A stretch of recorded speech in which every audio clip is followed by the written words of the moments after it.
ছেলেরা, ভাইরা, মায়েরা, বোনেরা, ঠান্ডা মাথায় বুঝবেন বাবা, আল্লাহ পাক কোরআনের ভিতরে ইরশাদ করে দিয়েছেন, ওরে আমার বান্দা বান্দিরে, ওরে আমার বান্দা বান্দিরা, আমি আল্লাহ 13,000 নয়, আমি নবী পাককে যখন পাঠালাম, আমি নবীর উপরে কোরআনটা নাজিল করলাম। আমি কোরআনটা নাজিল করার পরে আমার নবীকে শুনিয়ে দিয়ে বললাম, নবী রে, এ আমার হাবিব রে, এ আমার বন্ধু রে, এ আমার দোস্ত রে, যা দুনিয়া মানুষের কাছে বার্তাটা পৌঁছে দাও, এই বার্তাটা জানিয়ে দাও বান্দা, এ আমার হাবিব শুনে নাও, এইভাবে তুমি প্রচারটা করে দাও। যারা ঈমান আনবে, ঈমান আনার ভিতরে ইসলামের ভিতরে চলে আসবে, ইসলামের ভিতরে দাখিল হয়ে যাবে, সেই দাখিল হওয়ার পরে এর একটা নিয়ম, এর একটা পদ্ধতি, এর একটা রুলস বাই তাকে চলতে হবে। যদি আমাদের দুনিয়া সামান্য সময়ের জন্য দুনিয়াতে এসে যদি আমাদের নানান রকম নিয়ম থাকে, তাহলে আল্লাহর কি নিয়ম থাকবে না বাপ? থাকবে না? কথা বুঝতে পারছেন না? আল্লাহরও নিয়ম আছে। ও ও যুবকেরা, আল্লাহ পাক আমার আয়াতের ভিতরে জানিয়ে দিলেন, বান্দা বান্দিরে, আমি আল্লাহ তোদেরকে জানিয়ে দিলাম, আমি আল্লাহ তোদেরকে জানিয়ে দিলাম, এ আমার বান্দা বান্দিরা, আমি আল্লাহ কোরআনটা নাজিল করে দিয়ে শুনিয়ে দিয়েছি, হুদাল লিন্নাস, হুদাল লিন্নাস। আমি কোরআনটা তোদের জন্য, আমি তোদের কোরআনটা তোদের কাছে আমি ভারী বানাই না, আমি তোদের কাছে কোরআনটা ওজন বানাই না, আমি তোদের কাছে কোরআনটা একটা বিশাল ওজনের মনে করিস না। আমি আল্লাহ কোরআনটা তোদের কাছে হুদাল লিন্নাস, আমি তোদেরকে জীবন চালানোর জন্য সঠিক রাস্তাটাকে দেখানোর লেগে আমি আল্লাহ কোরআনটা বানালাম। ওই কোরআনটা দেখে তোমরা ফলো করবে, ওই কোরআনের রাস্তায় যদি তোমরা চলতে পারো, আমি আল্লাহ তোমাদেরকে জানিয়ে দিলাম, ঈমানের চোখ আল্লাহ, ইন্নাল্লাযীনা আমানু ওয়া আমিলুস সালিহাতি কানাত লাহুম জান্নাতুল ফিরদাউসি নুজুলা। বান্দা বান্দিরা শুনে নে, আমি আল্লাহ জানিয়ে দিলাম, তোমরা ঈমান এনেছো, ঈমান আনার পরে আমলে সালেহ যদি করো, আমলে সালেহের সঙ্গে যদি থাকো, আমলে সালেহের সঙ্গে যদি যুক্ত হয়ে যাও, আমলে সালেহের সঙ্গে তোমরা যদি দিন কাটাতে পারো, আমি আল্লাহ জানিয়ে দিলাম 8খানা জান্নাত বানিয়েছি বান্দারে।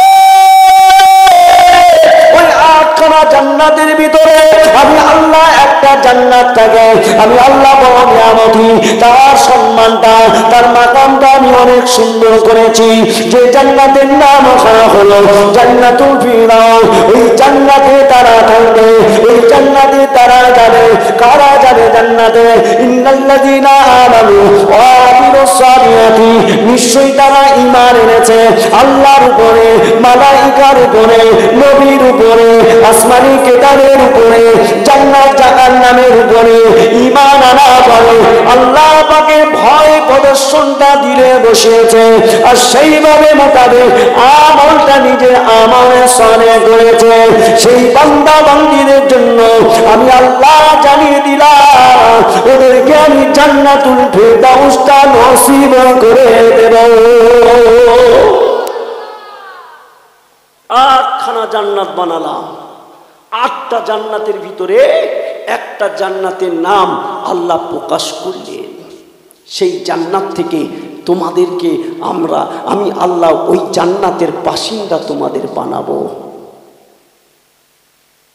যদি একটা মানুষ বিশাল খাটাখাটনি করলো, বিশাল খাটাখাটনি করলো, মেহনত করলো, বিশাল একটা পরিশ্রম করলো, সে রাত দিনটাকে একের পর পানির মতো করে দিল, দেওয়ার পরে সে উপার্জন করলো, করার পরে বহু উপার্জন করার পরে একটা মাল জমা করার পরে তার একটা সময়ে দুঃখ, তার একটা সময়ে দুর্ভিক্ষ ছিল, সেই দুর্ভিক্ষটা কেটে গিয়ে তার একটা সময় সুখের সময় এসে গেছে। সে আরাম আয়েশে থাকে কি থাকে না? ও যুবকেরা, ও বাবা মুরব্বীরা, কোথায় ঠান্ডা মাথা বুঝে নেবে। আমি আপনাদের কাছে বলতে চাইছি বাবা, এটার জন্য আমি বলতে চাইছি সেই একটা ছেলের নাম হলো মুসা ইবনে উমাইর, যে বাপের একটাই মাত্র ছেলে ছিল বাবা। সেই বাপের মাত্র একটাই মাত্র ছেলে, যে ছেলেটা বাপ মা সমস্ত কিছু ছেড়ে দিয়ে আল্লাহ পাকের নবীর জন্য চলে আসলেন। আনন্দ তার উপমা সমস্ত কিছু যা কিছু আছে তার সমস্ত কিছু ছেড়ে দিলেন। কেননা এই জিন্দেগিতে যদি দেখা হয়, এই জিন্দেগিতে যদি চলা যায়, তাহলে আখিরাতটা নষ্ট হয়ে যাবে। আখিরাতে আমি সুখ পাবো না, আখিরাতে আমি শান্তি পাবো না। সেই জন্য মুসা ইবনে উমাইর কি করলেন, সেই শান্তিটা সেই সুখটা ছেড়ে দিয়ে আল্লাহ নবীর খোঁজে বেরিয়ে পড়েছেন। নবী মুহাম্মদ সাল্লাল্লাহু আলাইহি ওয়াসাল্লাম কোথায় আছে, আব্দুল্লাহ দাদা মুহাম্মদ কোথায় আছে? ওই ছেলেটা ছুটে ছুটে ছুটে ছুটে ওই ছেলেটা গুটি গুটি পা নবী পাকের দরবারে গিয়ে আসসালামু আলাইকা ইয়া রাসূলুল্লাহ, আসসালামু আলাইকা ইয়া হাবিবাল্লাহ।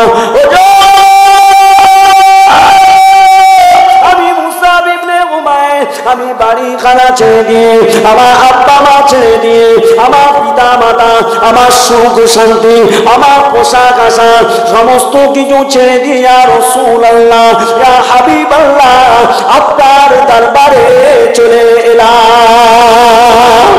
আরো চলে বল, সব ছেড়ে দিলাম। বলছে কেতাবের ভিতরে এসেছে ওই ছেলেটা এক একটা দিন 250 দিরহামের পোশাক পরতেন। সে সময়ে 250 দিরহাম মানে বহু না। সেই 250 দিরহামের পোশাক পরতেন, যে পোশাকটা একদিন পরতেন, একটা জামা যদি যেদিন পরতেন দ্বিতীয় দিন আর সেটা ব্যবহার করতেন না। তাহলে কত ধনী লোকের ছেলে বলেন তো। ধনী পরিবারের বেটা, একটাই মাত্র বেটা, বাপ মা ছেড়ে দিলেন, ছেড়ে দিয়ে নবীর কাছে আসলেন। নবী পাকের কাছে আসার পড়লে বললেন, উমাইর, ও মুসা ইবনে উমাইর, তুমি আমার কাছে এসেছো কেন? তোমার বাড়ি বাপ মা সব কিছু রয়েছে। ইয়া রাসূলুল্লাহ, ইয়া হাবিবাল্লাহ, আমাকে বাঁচান।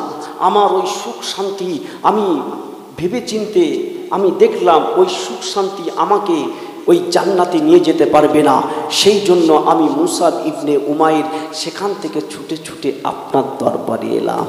আপনি কি একটা বার আপনি ফিরিয়ে নেন ইয়া রাসূলুল্লাহ। ও যুবকেরা, ও আমার বাবেরা, তরুণা মায়েরা, বোনেরা, খাস করে শুনে নেবে বাবা। ওই সময় মুসা ইবনে উমাইর ওই ছোট্ট ছেলে কেটে নবী পাকের দরবারে, আমার নবী আমার ওই ছেলেটাকে ইমানের কালেমা পড়াবে না। ও বাবা মুসা ইবনে উমাইর, যাও, চলে যাও, বাপের কাছে যাও, তুমি তোমার মায়ের করে ফিরে যাও। ওই ছেলেটা কান্না ধরে দিয়েছে। ইয়া রাসূলুল্লাহ, ইয়া হাবিবাল্লাহ, হুজুর, যদি আপনি ইমানের কালেমাটা না পড়িয়ে দেন, আমি মুসা ইবনে উমাইর আমি বাড়ি যাব না, আমি বাপের কাছে ফিরে যাব না, আমি ওই সুখ শান্তিতে আনন্দতে থাকতে চাই না। ইয়া রাসূলুল্লাহ, ইয়া হাবিবাল্লাহ, যে আনন্দটা, যে সুখটা, যে শান্তিটা, যে পোশাকটা আমাকে জান্নাতে নিয়ে যাবে না, যে জায়গাটা আমাকে জান্নাতে স্থান দেবে না, ইয়া রাসূলুল্লাহ, আমি সেই জন্য মুসা ইবনে উমাইর আমি বাপ মা সমস্ত কিছু ছেড়ে দিলাম। ইয়া রাসূলুল্লাহ, আমাকে যদি একটা বার ইমানের কালেমা পড়িয়ে দেন, ইয়া রাসূলুল্লাহ, এই কালেমা আমাকে জান্নাতে নিয়ে যাবে। আর সুবহানাল্লাহ। ওই ছেলেটা নবী পাকের দরবারে থাকে, ওই ছেলেটা নবী পাকের দরবারে থাকে, ওখানে থাকে সকলে খোঁজাখুঁজি করে, কোন জায়গায় বেটাকে পায় না। ও ভাইজানেরা এমন করে খুঁজে খুঁজে খুঁজে যখন কোনো জায়গায় না পায়, এমন করে খুঁজতে লেগেছে, এমন করে খুঁজতে লাগতে লাগতে ওই মদিনা মানবরা নবী পাকের দরবারে চলে আসলে আব্দুল্লাহ দাদা মুহাম্মাদের কাছে এসে ওই সময় বাবেরা বলতে লাগলো, হে আব্দুল্লাহ দাদা মুহাম্মদ, আমাদের বেটাকে আটকে রাখলে নাকি, আমাদের বেটাটাকে ছেড়ে দাও। ওই সময় নবী পাক বললেন, মায়েরা বাপেরা, তোমরা এমন কথা বলো না, আমি তোমার ছেলেকে আটকে রাখি না, আমি তোমার ছেলেটাকে ধরে রাখি না। এমন সময় মুসাব ইবনে উমাইর বলতে লেগেছে, ইয়া রাসূলুল্লাহ, ইয়া হাবিবাল্লাহ, আমার আব্বা মা এখানে এসেছে। ইয়া রাসূলুল্লাহ, ইয়া হাবিবাল্লাহ, আমি আমার পিতা মাতার কাছে ফিরে যাব না, আমি আমার মায়ের কাছে ফিরে যাব না, আমি আমার বাপের কাছে ফিরে যাব না। ইয়া রাসূলুল্লাহ, ইয়া হাবিবাল্লাহ, হুজুর, এই জন্য আমি যাব না। আমি যদি আমার পিতা মাতার কাছে থাকি, আমি তাহলে জান্নাতে যেতে পারবো না, আমি জাহান্নামে চলে যাব। ইয়া রাসূলুল্লাহ, ইয়া হাবিবাল্লাহ, সেই জন্য আমার পিতা মাতার কাছে যাব না। সেই জন্য কোরআনে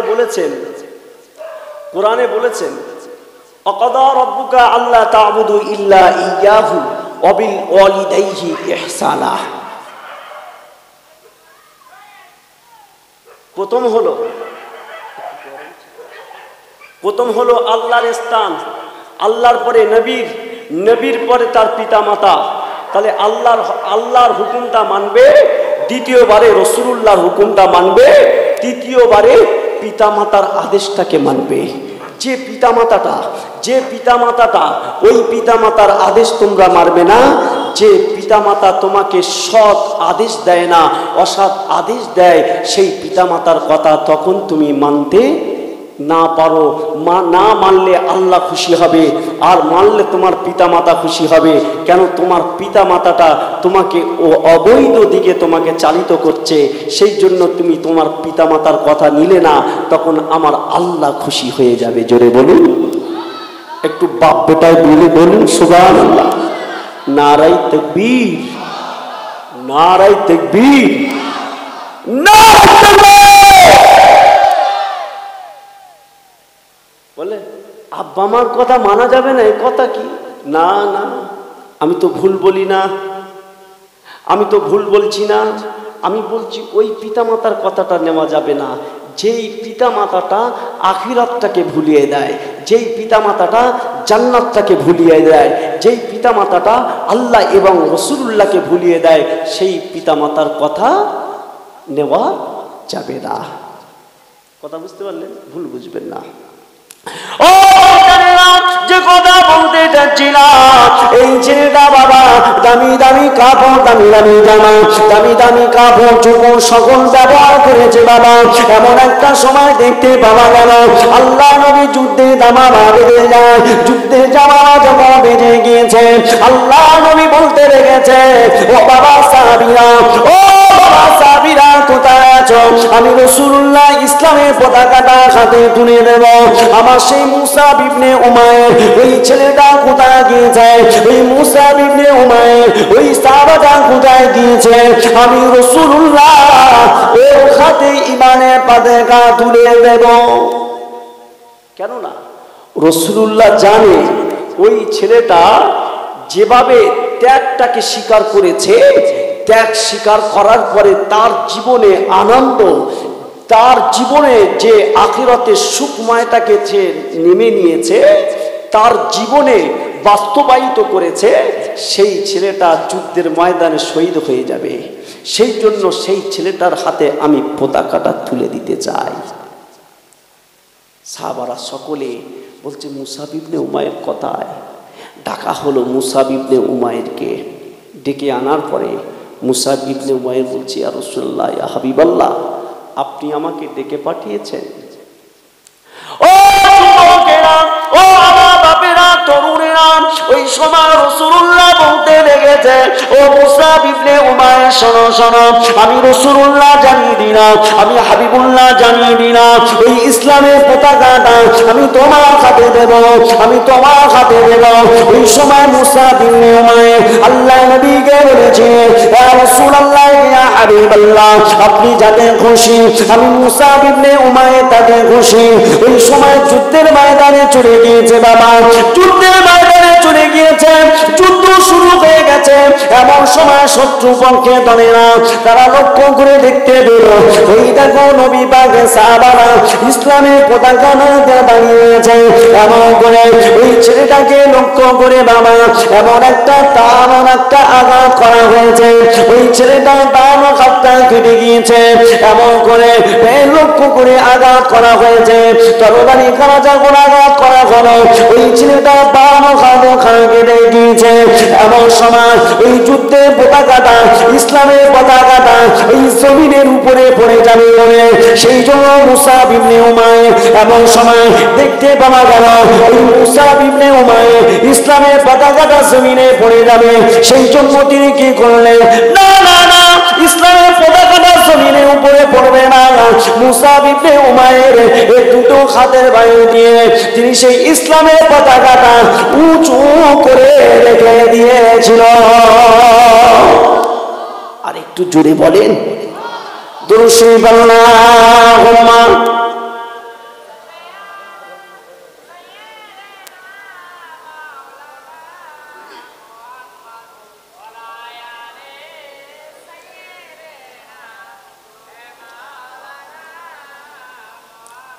নবী ইয়া নবী ইয়া নবী ইয়া নবী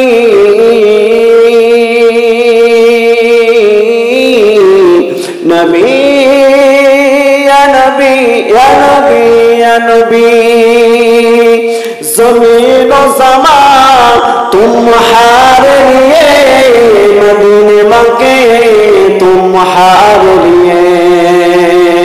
नबी या नबी या नबी या नबी या नबी या नबी सफा मरवा तुम्हारे लिए, अर्श मौला तुम्हारे लिए। नबी या नबी या नबी या नबी या नबी या नबी अल्लाहुम्मा। विशाल बड़ा হচ্ছে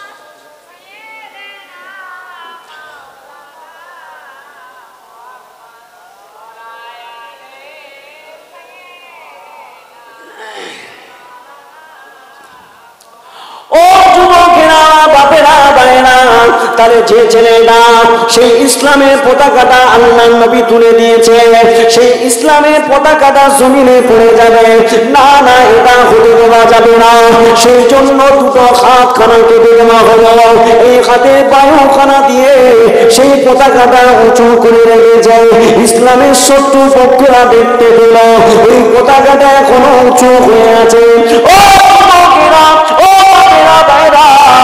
এমন সময় ওই তরবারিটা খানা দিয়ে আঘাত করতে করতে করতে করতে এমন একটা সময় দেখতে পাওয়া যায় ওই দূর থেকে তীরখানা নিক্ষেপ করে ওই মুসাব ইবনে উমাইরের বুকের দিকে লক্ষ্য করে ওই তীরখানা আঘাত করে দিয়েছে।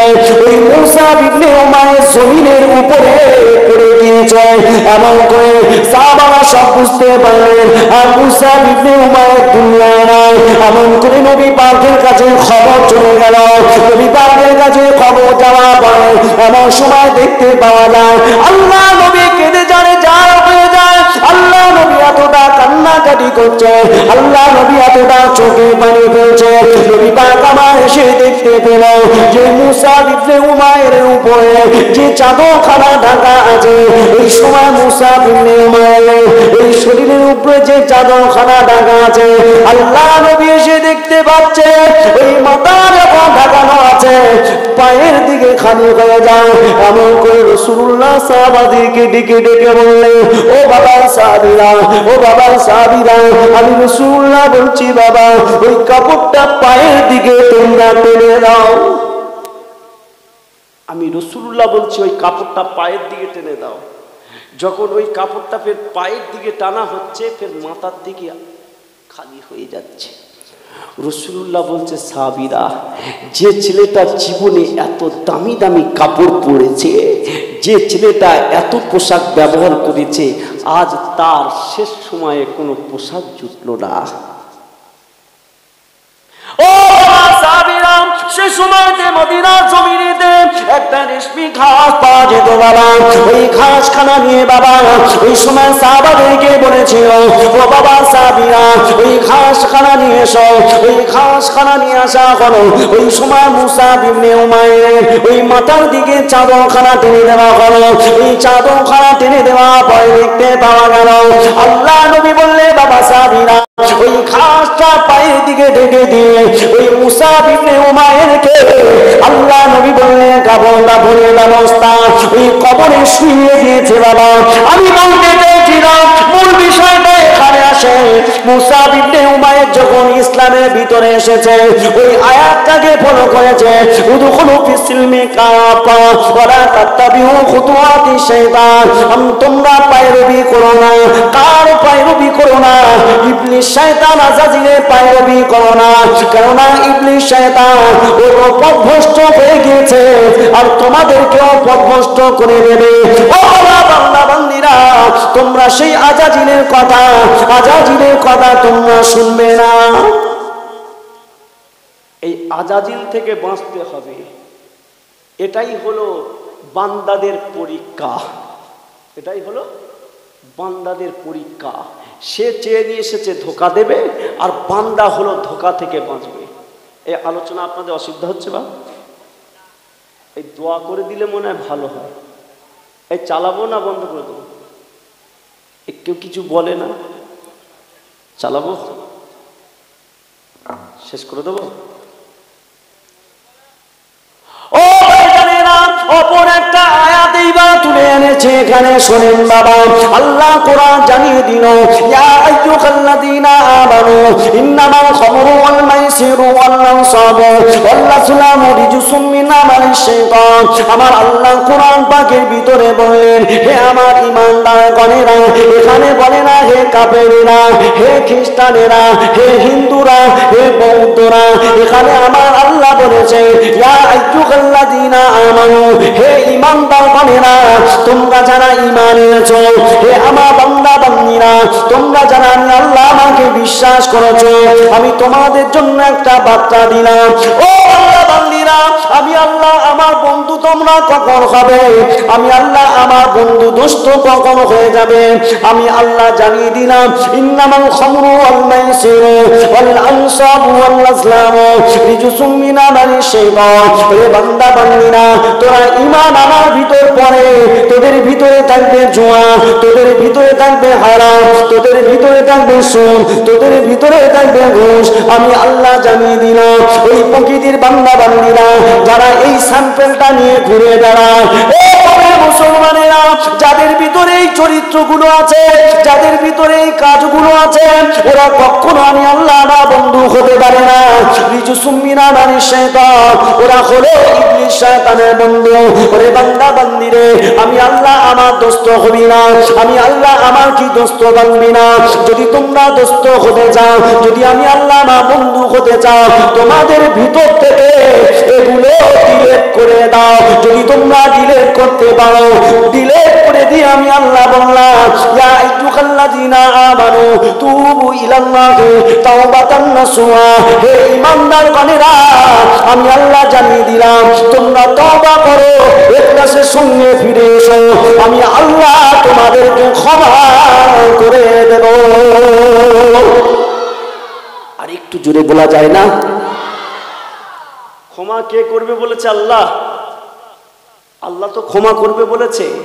তাহলে আল্লাহ যদি ক্ষমা করে, আর আল্লাহ বলছে তোমরা এগুলো ডিলিট করে দিয়ে একেবারে ফিরে এসো আমি আল্লাহ আমার দিকে, তুবু ইলাল্লাহ। তার আগে বলেছে ইয়া আইয়ুহাল্লাযীনা আমানু, হে ঈমানদারগণেরা, তুবু ইলাল্লাহি তাওবাতান নাসুহা।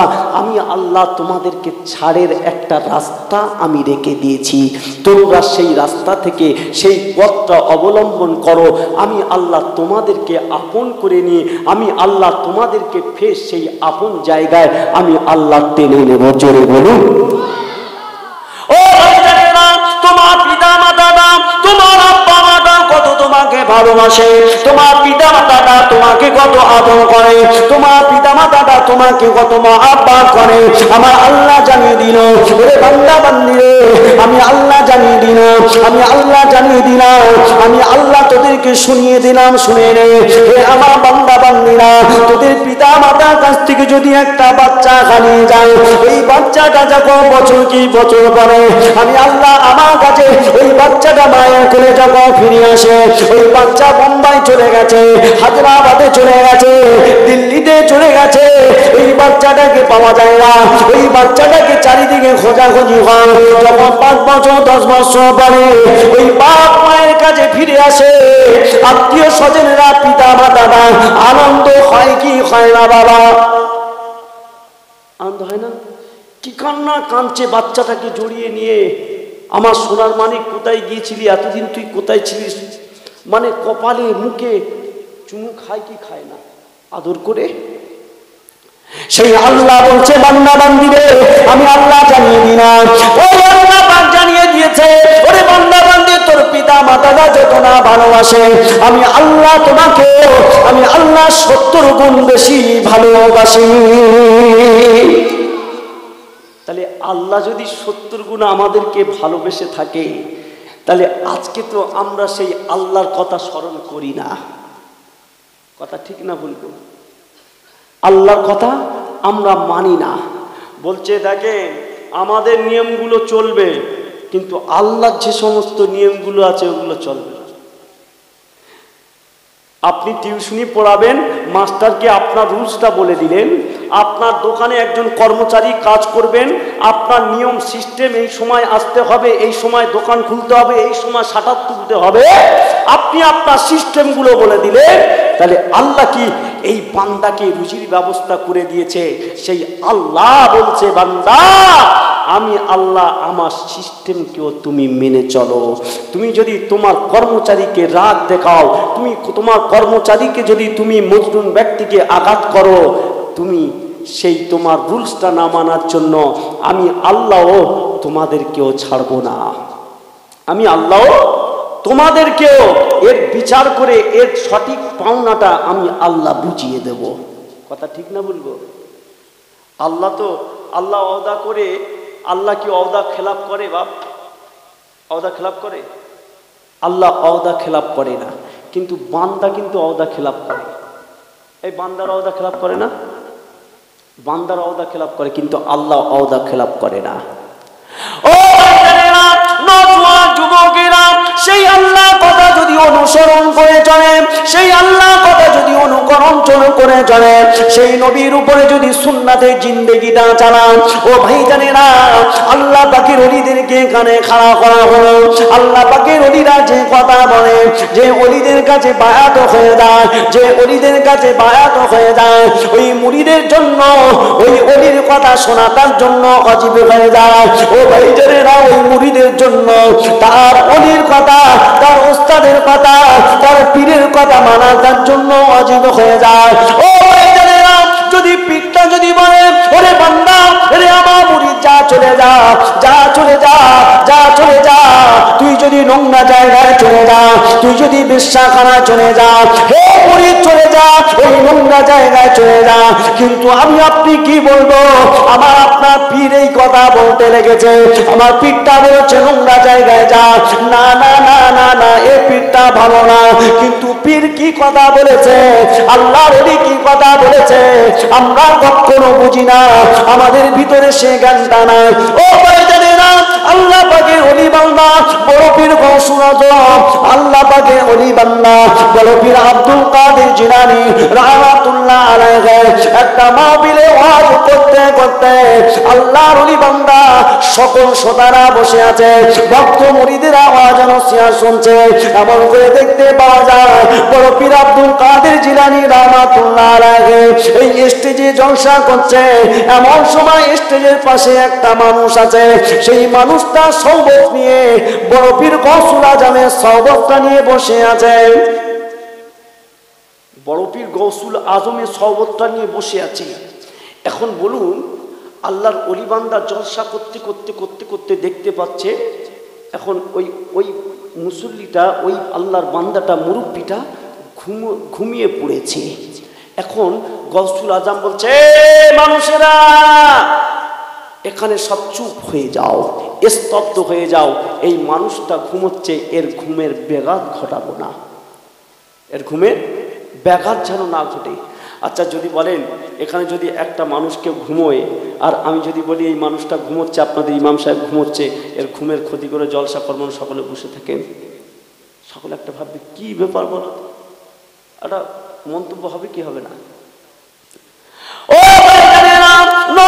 যুবকেরা, আমার মুরব্বিয়ানেরা, সেই সময়তে গৌসুল আজম চুপ করে বসে হইলেন। এমন সময় ওই মানুষটা ঘুমটা ভেঙে গিয়েছে। ওই মানুষটা যখন ঘুমটা ভেঙে গিয়েছে বাবা, এই ঘুমটা ভেঙে যাওয়া পরে যখন তার চক্ষু করা খুলে দিয়েছে, সকল মানুষেরা হাজার হাজার হাজার হাজার মানুষেরা সবাই দেখতে লেগেছে। এই মানুষটা লজ্জিত বোধ করছে, এই মানুষটা লজ্জায় পড়ে গেছে। এমন সময় বড় প্রিয় গৌসুল আজম ওই সময় আব্দুল কাদের জিলানী রাহমাতুল্লাহ আলাইহি বলতে লাগলেন, হুজুর আপনি কেন জলসাটা বন্ধ করে দিয়েছেন? আপনি কেন বসে আছেন? বেয়াদবি ক্ষমা করেন, বেয়াদবি ক্ষমা করেন।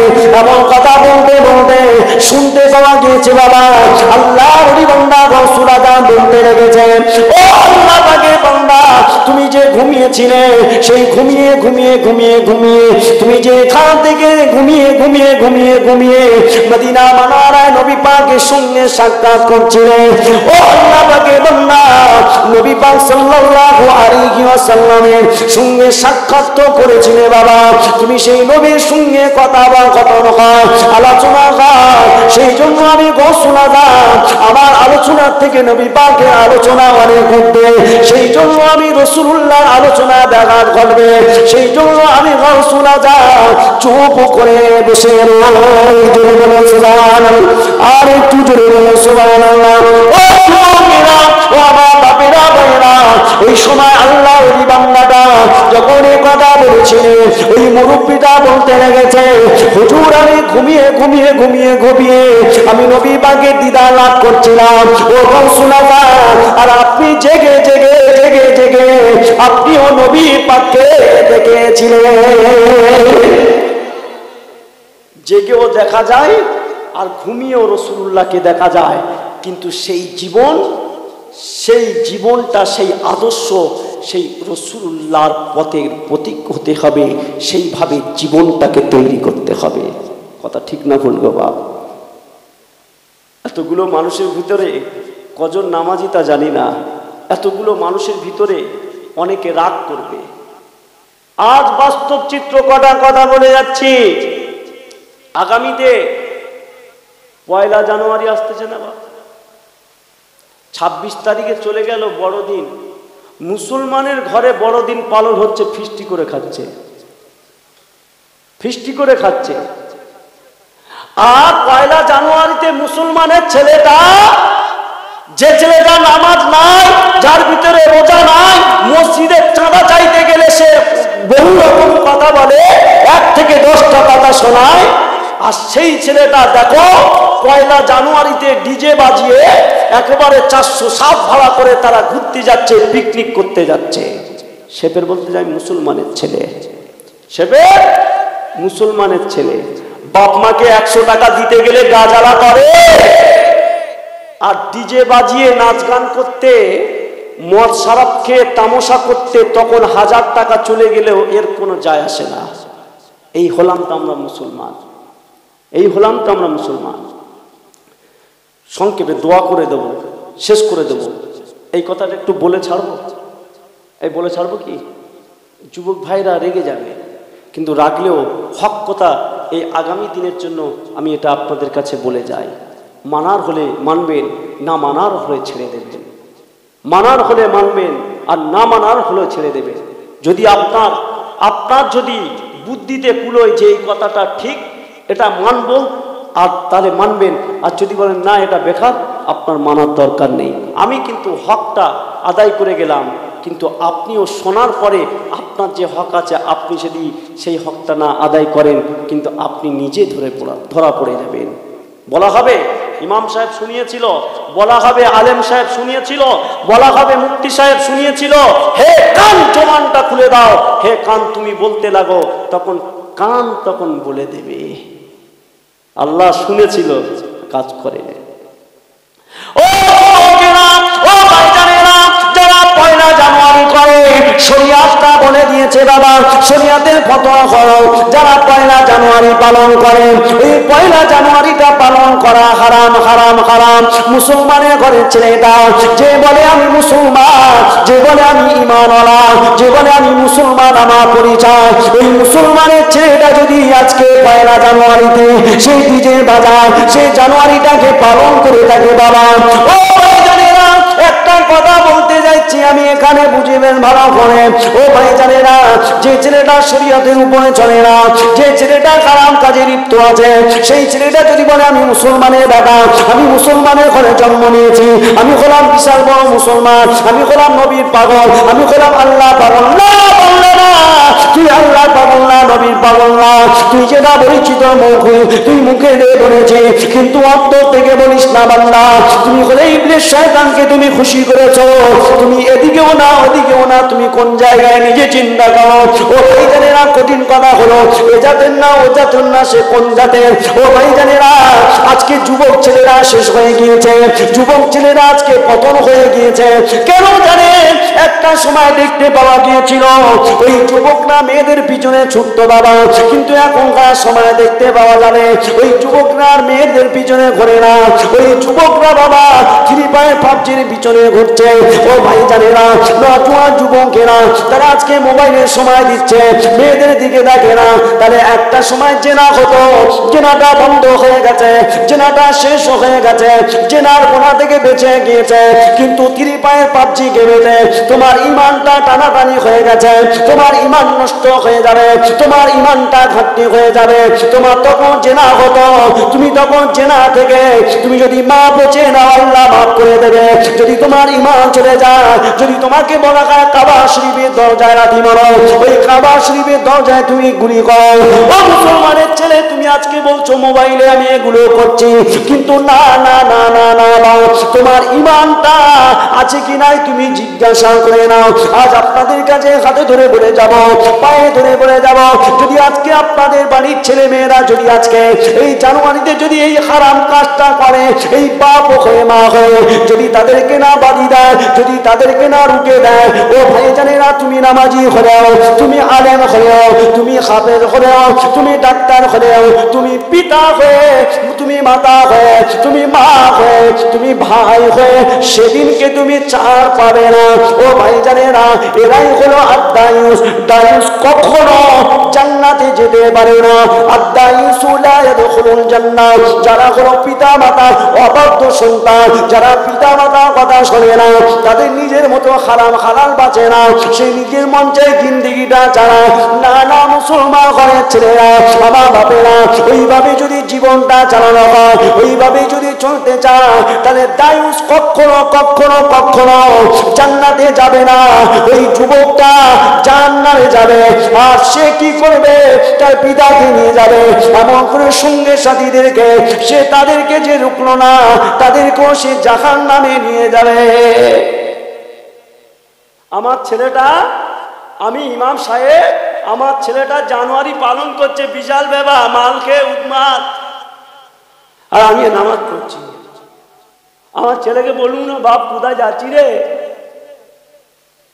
টাকা দিচ্ছে, টাকা দিচ্ছে, যা ভাব তুই একটু এনজয় করে আয়, এনজয় করে আয়। কথা ঠিক না বলবো? আপনাদের কষ্ট হচ্ছে, মনে হচ্ছে ছেড়ে দিলেই ভালো, তা ছেড়ে তো দেবো বাপ। আর কবে আসবো কি না আসবো একটুখানি বলে যায়, একটু বলে যায়, বলছে না তোমার বলতে হবে না, শেষ করতে হবে। বলছে এইবার তাবারুকালী আসবে, আমাদের বিশাল শের উঠতেছে, আমাদের চলে যাচ্ছে, আমার ওটা হোলি ভালো হয়। হুজুর তুমি কেন তো এখন ধরে রেখেছো, ছাড়ো না। কত কষ্ট করে এইছি জানেন? জানেন সমাজে কি বলবো? নামাজি, টুপিয়ালা, দাঁড়িয়ালা, মোল্লা, মৌলবী, হাজি সাহেব, গাজী সাহেব, পীর সাহেব নামাজ পড়তেছে, তাহাজ্জুদের নামাজ পড়তেছে, রাতের বেলা নামাজে দাঁড়িয়েছে, তাহাজ্জুদের নামাজ পড়তেছে। হাজী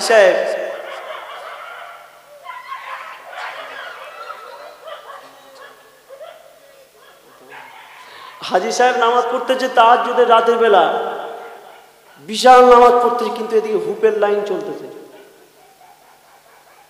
এই কিসের লাইন চলতেছে?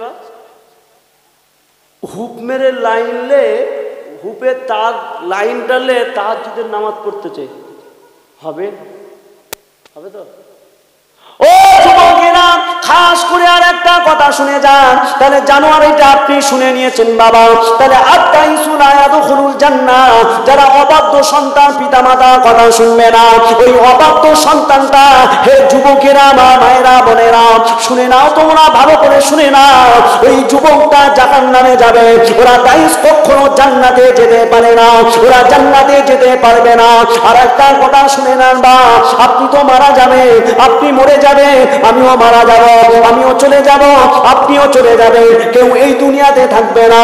আল্লাহর একটা হক, হুকুকুল্লাহর হুকুকুল ইবাদ, একটা হলো আল্লাহ হক, আর একটা হলো বান্দার হক। আপনি যদি মরণের আগে যদি বান্দার হকটা বুঝিয়ে দিয়ে যান, আপনি বান্দাকে আপনি আঘাত করেছেন, আপনি বান্দার মনে কষ্ট দিয়েছেন, হে পাপী দাবি বান্দা, না না না, তুমি বড় সাজার জন্য ওর কাছে তুমি ক্ষমা চাও না, ওর কাছে তুমি মাপ চাও না, আল্লাহর কাছে তুমি অন্যায় করেছো, আল্লাহর কাছে মাপ চেয়েছো, তোমাকে আমার আল্লাহ মাফ করে দেবে।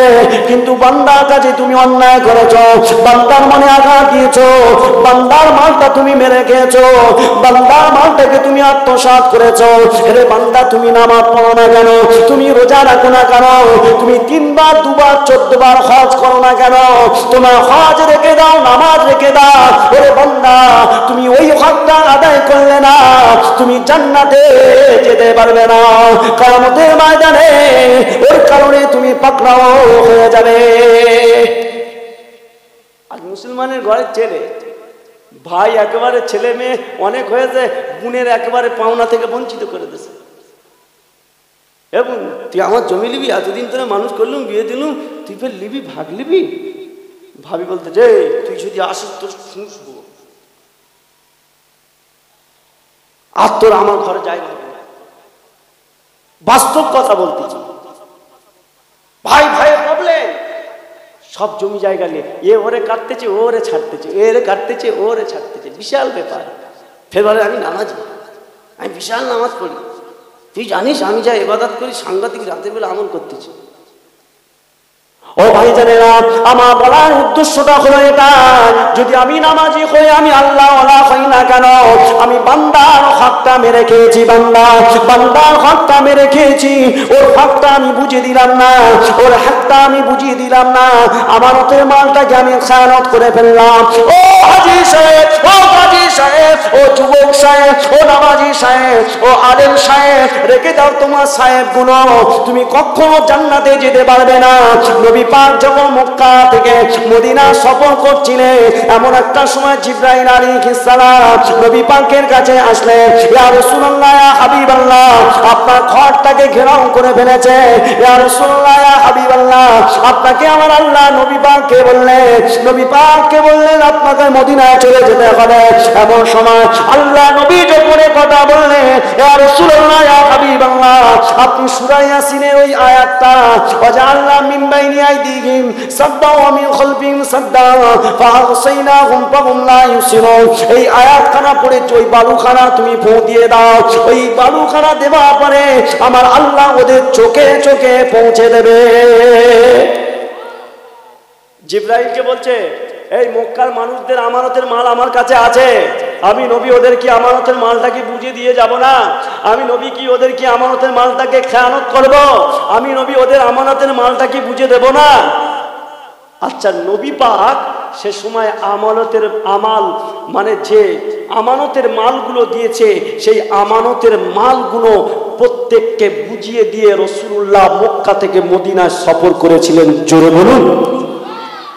আর আমরা বলছে হজ করার আগে বোনদের ভাইদের সবার ডেকে বলছে, দেখ আমার কাছে তো সব কিছু আছে, হজে যাওয়ার আগে দেবো, কিন্তু সব কমপ্লিট করে আমি হজে যাব। বড় ভাই আমি হজে যাওয়ার ডেট কালকে রে, আজকের ডেকে বলছে জানিস আমার তো বিশাল সময় নেই, আমি হজ থেকে ফিরে আসি, আসলে তোদের সমস্ত কিছু আমি তোদের ভাগ করে দেব। সেই পর্যন্ত শেষ বাপ। যাই হোক, একটু উঠে দাঁড়িয়ে সালামের নজরানা পাঠাই, ইয়া নবী